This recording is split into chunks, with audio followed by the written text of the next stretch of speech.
one thing before we talk about this. Yeah, what's that, Drew? When is Kevin King's contract up? Hello, everybody, and welcome to the Rivalz Podcast, the podcast where two friends who are fans of rival teams talk about football. We're your hosts, Drew and Noah, and today we're going to be talking about the NFL Championship games. Sadly, we are. We're starting out with the AFC, just not to break Drew's heart already, but Bills Chiefs. Here we go. Okay, so Bills 24, Chiefs 38. Chiefs will be on to Super Bowl in Tampa. So, originally, I thought the Bills were going to win. We both did. And I thought it wouldn't even be that close. I thought it would be a two-score game at least, where the Bills would win. But it was clearly the opposite. Yeah, we were pretty utterly wrong about our predictions last.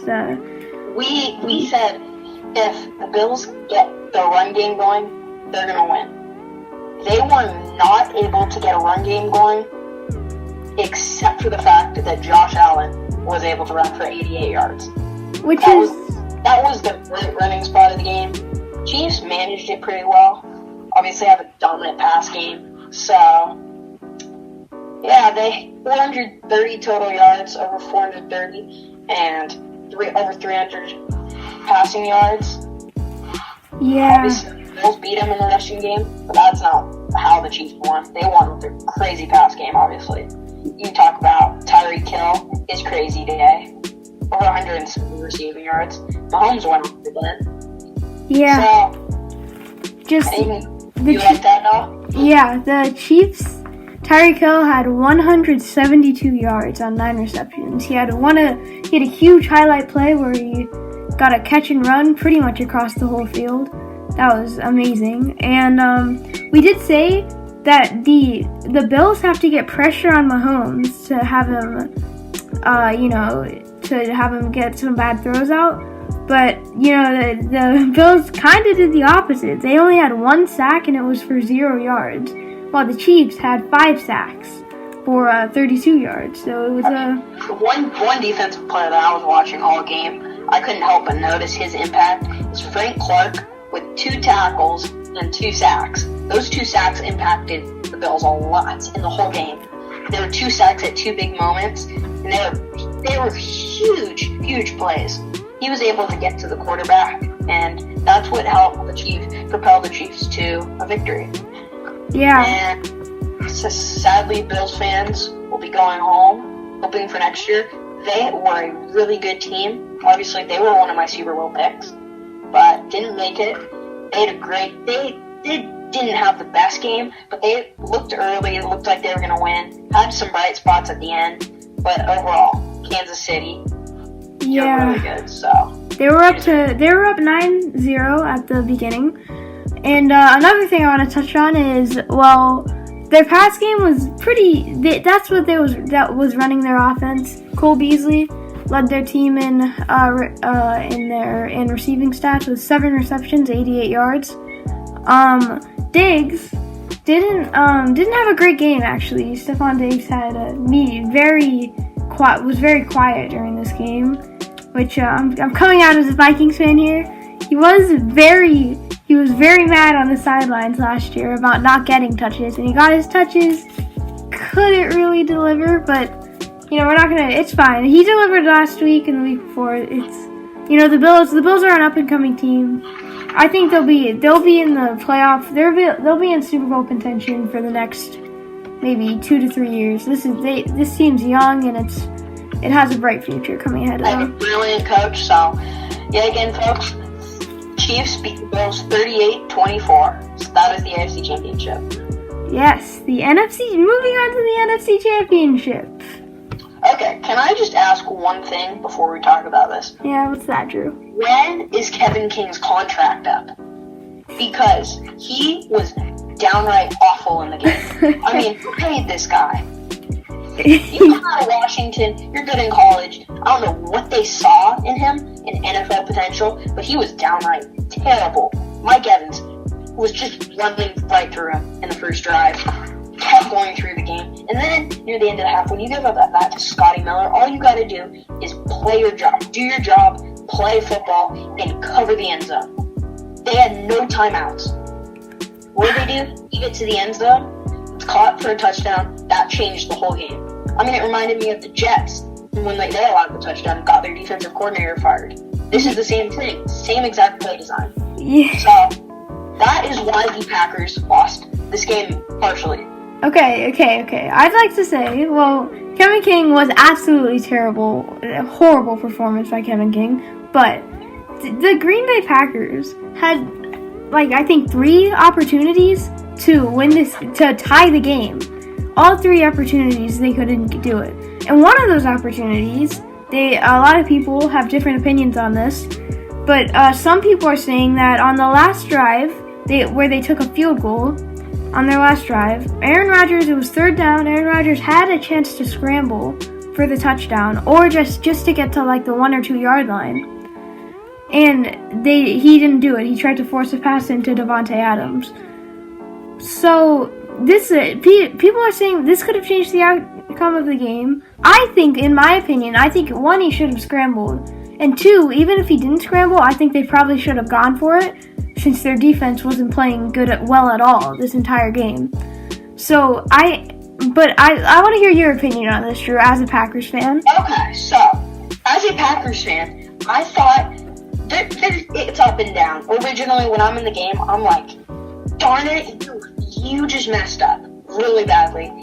You have the best, in my opinion, offense in most categories statistically. The best offense in football. You have an MVP who is the MVP, no doubt. You have Davante Adams, who is one of the top 3 best receivers in football. Many people can argue that and say it. There's the facts to support it. You didn't have necessarily a running game, so you couldn't run it there, although Dillon was playing well. But you got to scramble. Even if you get to the 2, it's going to be 4th and goal from the 2. You know how many times the Packers went for it on 4th and goal from the 2 or 3, and they scored? It is very easy, especially against this Buccaneers corners who are weak due to injury. 2 big injuries. They're 2 of their best players. I mean, yeah. So the Packers, they lost 31-26 because Rodgers didn't. This was a huge play. This isn't the entire reason they lost. Obviously, those people are blaming it on the refs. I yesterday, personally, was blaming it on the refs. It was not the refs' fault. That was a good call. He held him, clearly. Kevin King, yet another play. Yeah. So, Drew was I heard it firsthand that he was very mad at the refs right after the game. But, I mean, even though it was a good call, I do agree with him before the game. He said that they got to be more consistent. The NFL has to be more consistent with their calls. You saw it in the Chiefs-Browns game when they missed that helmet-to-helmet penalty that had the Browns fumble the ball and have a touchback. That really impacted the game. They have to get it consistent with these calls. I mean, you can't just call it on Kevin King at the end of the game when you didn't call it on any of the Buccaneers cornerbacks. With that said, I'm not saying the Packers should have won this game because they just couldn't capitalize on multiple possessions. A reason for that could be that Aaron Jones did get injured. About, when was it? First possession, second half, he gets hurt on the fumble, which also hurt one of their best corners. Yeah. Took him out, so. It was a very, that was a bad. They couldn't capitalize. Obviously, Jair getting 2 interceptions on 2 big bad throws, and there it goes by Brady. And we couldn't capitalize. We go 3 and out twice. So. Though, there was an interesting thing that no one's really said anything about this, but, since the Buccaneers won, it's not very relevant. But if the Packers stopped them on their first drive, if Kevin King didn't have that costly pass interference call, during the Buccaneers receiving the kickoff, their kick returners slid a second before the 2-minute warning, which meant that they gave the Packers a free timeout, basically, with the 2-minute warning, when he could have just maybe ran for one more second. He had time to run just a little bit more, and the 2-minute warning would have just went. But he slid for some reason, and that gave the Packers the 2-minute warning and an extra timeout, which is why the Packers had another chance they didn't have much of a chance. They'd have like 10 seconds if they stopped him on the second possession. I mean, on the second first down, but no, they didn't, and that kind of cost them the game. The refs called that interference. They had another 12 men on the field penalty. Packers defense was both teams, that was just a problem. Obviously, Bucs did it once, maybe twice. Packers costly in the end of the game. That would have affected it because Packers had a timeout left. Packers could have gotten the ball with 20 seconds left. Obviously, Aaron Rodgers can throw it a country mile. So, obviously, Buccaneers, now onto them. They had a good game. Godwin, he had over 100 yards, made an incredible catch on the first drive. I would have changed that whole drive, that half, the score. And then over on the defensive side, Sean Bunting, more known as Sean Murphy Bunting, had 6 tackles and then had a key interception at the end of the half that gave him an extra chance to score, and they did with that Scotty Miller touchdown. So the Bucs. Yeah, and one more thing to add. The rushing game for both teams was just not very good at all. Just 76 rushing yards for the Buccaneers and 67 for the Green Bay Packers. While if you look at the passing yards, Tampa Bay had 275 passing yards, and Green Bay had 314 passing yards. And if you look at this, if someone didn't watch the game and only looked at the stat sheet, you would think that the Packers should have won this game because the stats are just leading. Packers had more yards. Packers had 11 minutes more time of possession. Packers had less turnovers. It was just, there was another, it was just an interesting game. Another thing to note, they didn't go for it on 4th down once this entire game. Which I think... there were a few of them. It was 4th and short. You had the chance to go for it. Even that 4th and goal early. But you choose not to. I was angry. Because if you score, it's a tie game. You didn't score. And it affected you for the next, let's say, 20 minutes. So, Packers just didn't execute when it mattered. A few bright spots. Rodgers had a pretty darn good game. 1 interception, which obviously that was a hold that wasn't called, but it was still a nice interception and a bad throw by Rodgers. And Scantling had a big game, 4 receptions, over 110 yards, and a touchdown. So, same thing I said for the Bills, who are also going home. This isn't me saying it as a Packer fan. It's me saying it as an NFL fan and watching the Packers. They're going to be a team to be feared if they can figure out their pass rush, and which nothing yesterday. And if they can figure out their pass rush and their run game when they need to, I think they'll be a threat next year and for many years to come, even after the Rodgers era, possibly. Yeah. Another thing that was just crazy. Tom Brady basically just shut all of the haters up this game. They said people were saying back in New England that he was just getting carried by New England. If Tom Brady was on a team that wasn't very good, they wouldn't go to the Super Bowl every year. Blah blah blah. Yes. He went to one of the worst teams in the NFC. They were 7-9, hadn't been to the playoffs in 13 years, and look what just happened. Brady gets on the team. They just made the Super Bowl. This is just crazy to me because. How many times do you see this, that one player affects a team so much that they go to the Super Bowl the next year instead of missing the playoffs? Another thing, people could say that they got Antonio Brown, they got Rob Gronkowski.